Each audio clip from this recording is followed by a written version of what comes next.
Hello বন্ধুরা, কেমন আছো সবাই? প্রচণ্ড গরম পড়েছে। এই গরমের সময় একটু ঠান্ডা ঠান্ডা নিম্বু পানি হলে মন্দ হয় না। তো আমি একটু ঠান্ডা ঠান্ডা ঝাল ঝাল টক টক একটু নিম্বু পানি বানাবো।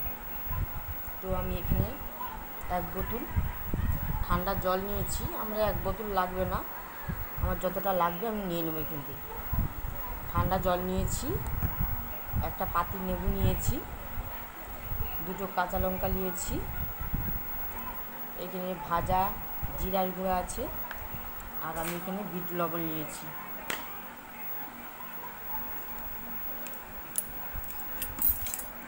তো আমি এখানে একটা পাত্র নিয়েছি, পাত্রের মধ্যে আমি ঠান্ডা জলটা দিয়ে দিচ্ছি।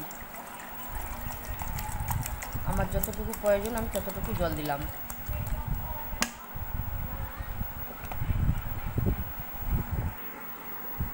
তো আমি এখানে লঙ্কাটা ছোট ছোট করে কুচিয়ে নেব।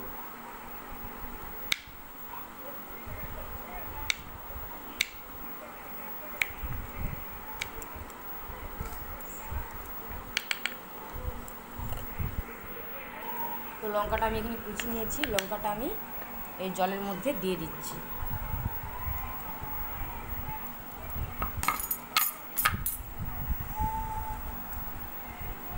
তো আমি এরকম একটা ছাঁকনি নিয়েছি, ছাঁকনিটা আমি এর মধ্যে দিয়ে দিচ্ছি।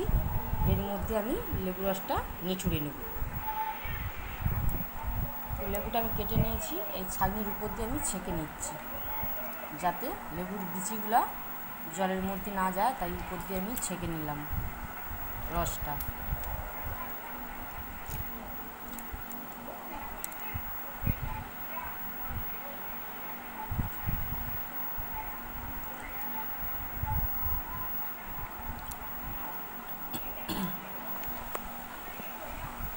তো লেবুটা আমার হয়ে গেছে, দিয়ে দিয়েছি জলের মধ্যে।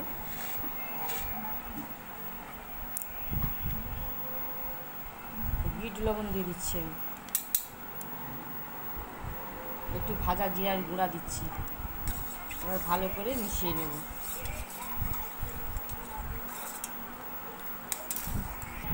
তো নিম্বু পানিটা আমার রেডি হয়ে গেছে। নিম্বু পানিটা স্বাদ বাড়ানোর জন্য এতে একটা জলজিরা দিতেই পারেন আপনারা। আমার কাছে জলজিরাটা নেই বলে আমি এমনিই করলাম।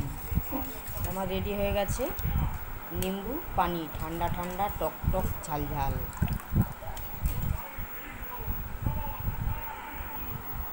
তো রেডি হয়ে গেছে নিম্বু পানিটা।